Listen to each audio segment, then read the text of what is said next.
Hey guys, welcome to our first class, our first session in our series on the Gospel in two Testaments. For this course, we're going to be going over the idea that, should say, combating the idea that the God of the Old Testament and the plan that God has in the Old Testament is somehow different than the plan that God gives us in the New Testament and the kind of God we see in the New Testament. So today we're going to be diving into this idea of redemption. What does it mean whenever we hear things like God has redeemed you, or we hear this idea of redemption when it shows up in the Old Testament? What does that mean? What kind of ideas are connoted with that? Let's dive into that now. So we're going to divide this up into two sections. The first section is this: why is it that inheritance mattered so much in the ancient world? That's what we want to look at first. So the first word that we need to know if we're going to talk about inheritance is this word bet-av. So a bet-av literally means the house of the father. This is kind of the primary unit, like the primary family unit that exists in the ancient Near Eastern world, the world that the Israelites found themselves in. Think of it kind of like a giant extended family. This is you and your brothers, and depending on how big the Bet-Av is, maybe your parents and their brothers, and maybe even up another generation, along with all of your kids. And it's kind of structured in kind of like a cul-de-sac. So your house may be right here, and then your brother's house and his family is going to be here, and then your other brother's house and his family, and then maybe over here is like where your dad and his wife live. And then here in the middle of all of that, of the little houses, here in the middle is kind of this common area that probably has like an oven of some kind, kind of think like a kitchen. And all of you live together in this kind of compound, right? This was the Bet-Av. And it was huge. It could sometimes it could be small, maybe just two or three like siblings living together. But often it was all of those people, plus any kind of servants you would have, or maybe even another Bet-Av joined yours. Plus, consider the fact that most husbands have a number of wives, and so their children are just numerous, right? So these Bet-Avs could be hundreds, sometimes even thousands of people. Thousands is very, very rare. So let's think hundreds, right? Very large.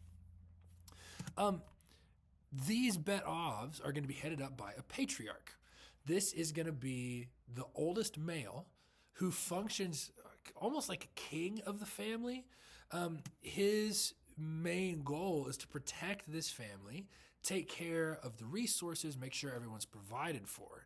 And as a result, this giant extended family kind of functions like a tiny country, right? If you want to think of it, it kind of blends this idea of like what we think of as a family and what we think of as a government, and it kind of shoves them together. That's kind of what's operating here in a Bet-Av.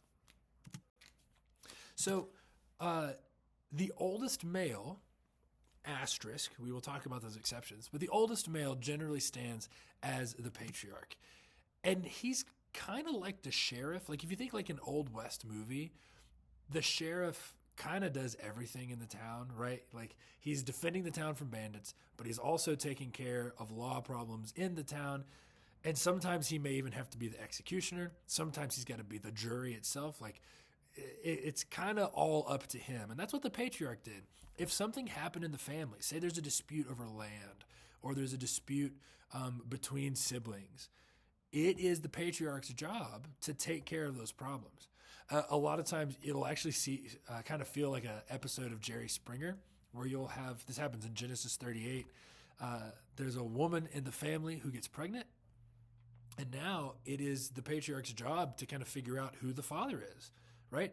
But it's also the patriarch's job to dish out justice. So if you have like a squabble in the family, and it turns out that, one sibling has like killed another, patriarch's job is to administer justice. He's the executioner now. You've got to take care of that problem in your family. If there's a land dispute, you've got to figure out who owes, which family member what, and make sure that gets paid out, right? So the patriarch had a pretty taxing job, pretty difficult job. The patriarch's responsible for defense. If something happens, if somebody attacks, say a rival clan attacks, it's the patriarch's job to kind of muster troops together, get the family together, pull out whatever kind of weapons you might have, and be ready for defense. And this is where things get tricky, is that the oldest male heir, notice that word heir, that's going to be important, But the oldest male heir is going to become the patriarch. So whoever the oldest son of the patriarch is, that's who is going to get it next. I find it helpful sometimes to think about this in terms of like kings. If you think about like medieval movies where there's a king who's like trying really hard to have a son, and he and his wife are like super worried about not having a son. Well, that's because if he doesn't have a son, then the inheritance or the kingdom, the crown, is going to go to somebody else. And that's what we want to kind of explore now is this question of inheritance, of becoming the next one in charge, or in this instance, actually receiving the most land, or if you want, for our terms, receiving the most money. That's a big deal. And whoever gets that has a lot of power, has a lot of control over the events of the family, and has a lot of say on what direction the family's going to go. So let's dive into that a little more. So imagine we have this patriarch. This is a grandpa, old guy, really good dude. He's been a patriarch for a long time. Well, this patriarch, he's got 3 sons. The oldest, we're going to pretend, is the one furthest to the left. So the one furthest to the left is the oldest, the middle one is the middle child, and then the youngest is the one furthest to the right.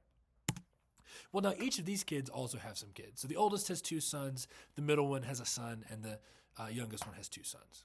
Well, unfortunate circumstances, the patriarch dies. Well, now our question becomes, who is going to get the most inheritance? Who becomes the patriarch next? Well, simple, the oldest male heir. Well, shoot, that's this guy right here. So our guy on the farthest left, he is going to become the next patriarch, and he runs the whole family now. So his brothers and all of his brothers' sons all have to listen to what he says, and he's also going to get the most money. In this case, actually land and resources, but if we want to think of it as money, that might be helpful. So let's consider another situation. We have our oldest, or our patriarch up at the top, but now his oldest child is a woman. He has a daughter, and his daughter has 2 sons. And then the middle son is, the middle kid has a son, or the middle kid is a son and has a son, and the youngest kid is a son and also has 2 sons. Now our question becomes, patriarch dies. Who gets the most inheritance? Now it might make the most sense to say, oh, well, the woman is going to get the most inheritance because she's the oldest child. But in the ancient world, if you were a woman, once you got married, you actually leave the family entirely. And the oldest male heir is what is going to get the inheritance. So if you want to imagine this, if you're a woman, you get married, you now totally join the family that you married into. You are no longer part of your father's household. You have joined a different father's house, a different bet of entirely. And so you're never in line for inheritance. As a woman in that time, you couldn't own property, especially land. And you couldn't really get jobs except for some maybe unsavory ones. So in this situation, though the female child was the oldest, she doesn't receive the inheritance, or the most of the inheritance. She doesn't become the patriarch. The oldest male does. Now this one is where things get a little tricky. So imagine we have our patriarch. He's got 3 sons. They each have their kids. Well, now let's imagine the patriarch dies, but not only the patriarch, but while everyone else is alive, the oldest male dies. Well, now our question becomes, who gets the most inheritance? Now, you might initially think it's the second son, right? The second son of the patriarch. The kid who was going to receive the most inheritance, he died, and now his oldest brother gets it. But that's actually not true. You see, the one who died, the son who died, he actually had 2 sons already. And so now, who was the one who receives the inheritance? It's actually his oldest son. You see, if you are the soon-to-be patriarch, once you have a son, you have locked in that your family specifically is going to receive, be the one who takes over. They're going to receive the most inheritance. So if you are a male and you're growing up and you become of age, you really kind of want to have a son as fast as possible, because as soon as you do that, you ensure that your brothers aren't going to be the ones who take over the family. No, it's going to be you, and it's going to be your descendants that take over the family. You can kind of imagine also, this is why you hear so many stories coming from this world of patricide and fratricide, people killing their brothers, killing their fathers, right? Because if you're, say in this instance, you're the youngest of that first generation of brothers, well, before your older brothers can have kids, you might want to kill them both, and then you'll take over the family. Right? And that's really financially beneficial for you. So oddly enough, there's kind of this incentive to kill your family so that you can get more money. Incentive not in a good way, like it's not a good thing, but it exists and it becomes a really common story. This is one of the reasons that in the Jacob and Esau story, whenever Jacob tricks Esau into giving him his birthright, he tricks Esau into giving him the most inheritance. Jacob will now become the patriarch whenever Isaac dies. Jacob really frustrates Esau because Esau has now kind of ruined his life by giving up his inheritance. And so you can understand now why Esau gets so mad when he finds out what's happened whenever Jacob gets down to this thing with Isaac. So if you're too far down the line, let's say that you are the youngest son of your father, and there's like 4 other brothers. You could actually split. You can go start your own bet of. And a lot of times this would happen with younger sons because you're probably not ever going to get a lot of inheritance from your family. There's too many people in line before you. And it's a little bit risky to go start your own bet of, but it could pay off really well. Maybe you find some really good pasture land and you take off, and maybe your family becomes more powerful and more wealthy than your older brother's, bet of. It's possible. It's always an option. So we see these splits happening pretty regularly, and we're actually going to talk about a story where something like this happens here in just a moment. So I want to give you a couple of debrief questions, and after I put these up, go ahead, pause the video, go over these questions with yourself or with whoever you're watching the video with, and talk about how this would kind of play out. So the first question I have is, if you lived in a society like this, what role would you have in your bet of? Would you be the next patriarch? Are you in line for that? How far down the line are you from becoming the next patriarch? If you're a woman, what would your life look like? Are you, how does that play out for you and for your world? Number 2, I'm curious what you guys think of this system. What parts of it seem helpful? What parts of it seem bad and not so awesome? And then finally, how do you think Yahweh felt about this system? Is this the kind of thing where God is like, I have instituted this patriarchal system and that's how the world should work? Or is it something that just kind of exists and God maybe feels ambivalent about it? Or do you think God really doesn't like it? What are your thoughts here? Go ahead and pause the video, think about these questions, and then we'll jump back in.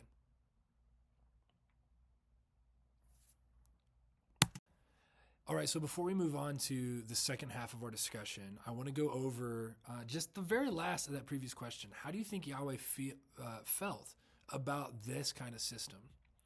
Well, as you read through the biblical story, you're going to find that Yahweh is consistently subverting the idea that the oldest male is the one who's going to take over. So a great example of this we've already mentioned is Jacob and Esau. Who was the one that we always remember? Well, it's not the oldest brother. It's not Esau. It's Jacob. It's Jacob, the younger brother, who's not supposed to receive much. He's the one through whom God is going to, continue this covenant. Think about Joseph. Joseph is actually one who has been thrown out of the family entirely. He's the second youngest of his siblings of 12, never going to get a dime out of this situation. And yet, actually, even as he's thrown out of the family, it's Joseph who's going to end up redeeming his people. And we'll talk about that a little bit more in a second. But I also want you to consider things like Tamar in Genesis 38 or Ruth in the book of Ruth, right? These women, for the society they were in, were considered pretty worthless. And yet when they're not taken care of, we see Yahweh getting really upset. And actually in the story of Tamar in Genesis 38, whenever we find a guy in the family who's actually trying to ruin Tamar's life for the sake of making more money, God actually kills him. Like, God is going crazy trying to make sure that these women who were considered worthless by the society are protected and cared for. One of the things I want you to see here is a phrase you'll hear me say a few times during this conversation. It's that God doesn't canonize Israel's culture. The culture exists, and it's a place that God enters into. But he is not saying this culture is the way it must be. In fact, as God enters into that culture, he intentionally subverts it and flips it on its head in order to reveal what he's like and show the ways that he's different than the culture that exists there. So let's move into our conversation about Genesis 14 and how we see this idea of a bet of actually explaining to us what this word redemption actually means. So in Genesis 14, we meet Abraham. Abraham has very recently become a patriarch. His father Terah has just died. He has a brother who died, and his other brother has started his own bet of. Lot, Abraham's nephew, is now in Abraham's protection. Lot's dad died recently, and so now he's kind of moved over to stay in Abraham's bet of. So Abraham, of course, is responsible for Lot. As the patriarch, he's got to make sure Lot is taken care of, make sure his needs are met, make sure he's defended. And then in Genesis, end of 13 into 14, we find that Lot is actually going to split and start his own bet of. Lot wants to kind of take his inheritance, his portion of the contents of Abraham's camp, and wants to start his own kind of family in this place. So here we have Abraham and Lot together. Lot separates, and when Lot separates, we have this really bad news. This is where I'm going to kind of hopefully rattle a couple of your expectations of what Abraham is like. You see, we think of Abraham as this kind of like wizened, nice, maybe kind of Santa Claus kind of figure, this real jolly bearded man.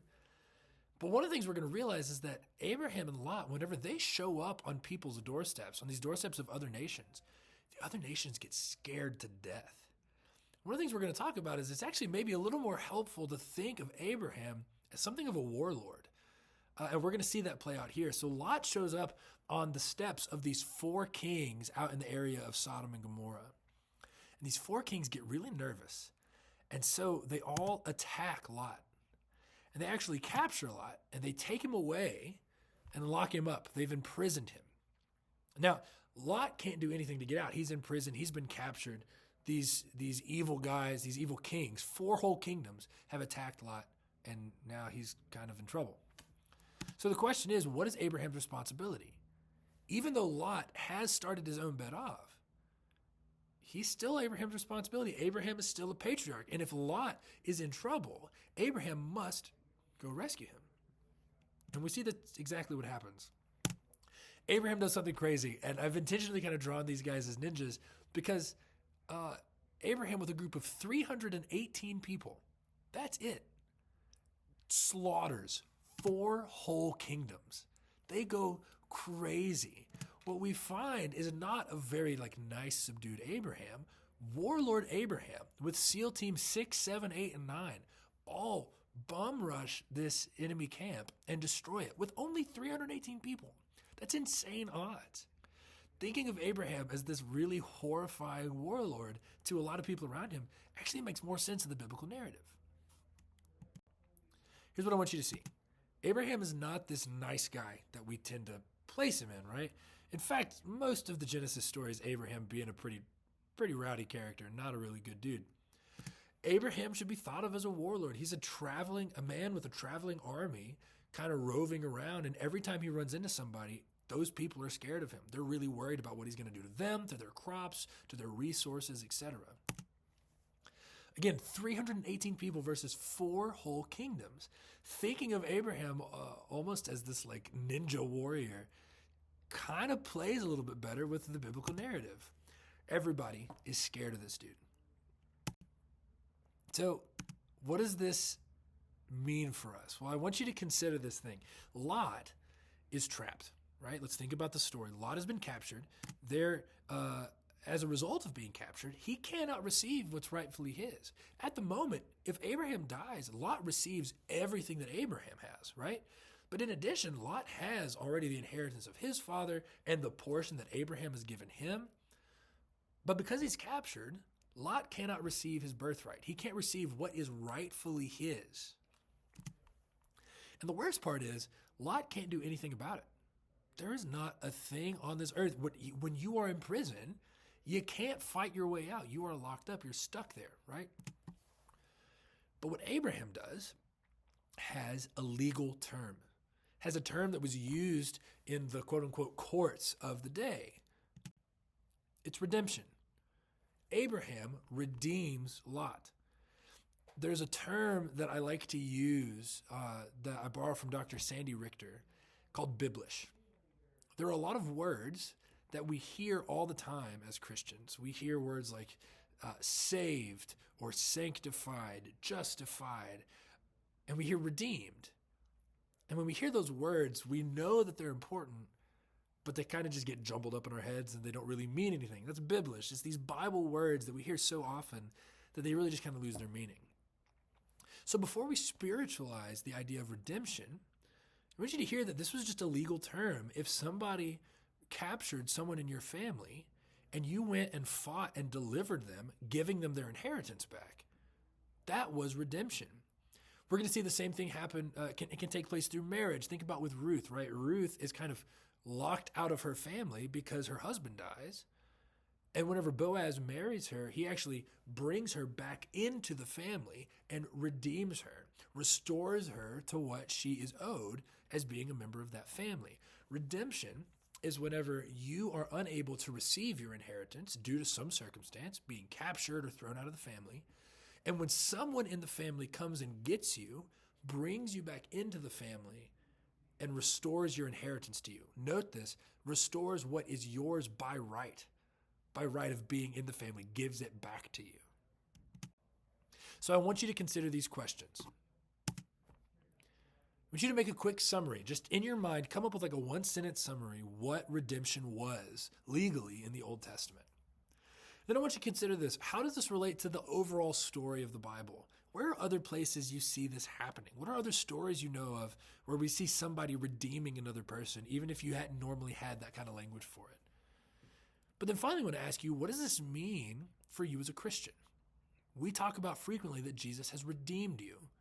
How does this context help you think about what it means to be redeemed as a Christian? Go ahead and pause the video, talk about these questions, and we'll chat real quick at the end. Okay. I want to end with a little bit of a teaser for next week. You have a birthright. We talk about frequently this idea that when you are saved, you are born again, right? So you've been born into a family.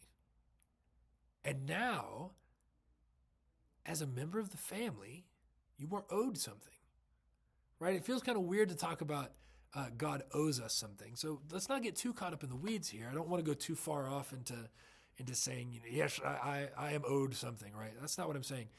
What I'm saying is now that you've been redeemed, you have been brought into a family, you may now receive your birthright. And that's what we're going to be talking about next week in the book of Ephesians. It's really easy for us to talk about the idea that Jesus delivers us from our enemies, right? We had been captured by sin itself, and Jesus delivers us from it. But what I want you to consider is, what is your inheritance? What are you going to be receiving? And as you think about that, I want you to read the book of Ephesians and prepare yourself for our next lecture. So thank you guys for watching this. If you have any questions, you can find me somewhere, probably. I'd be happy to help you out. So thank you guys. Have a wonderful day.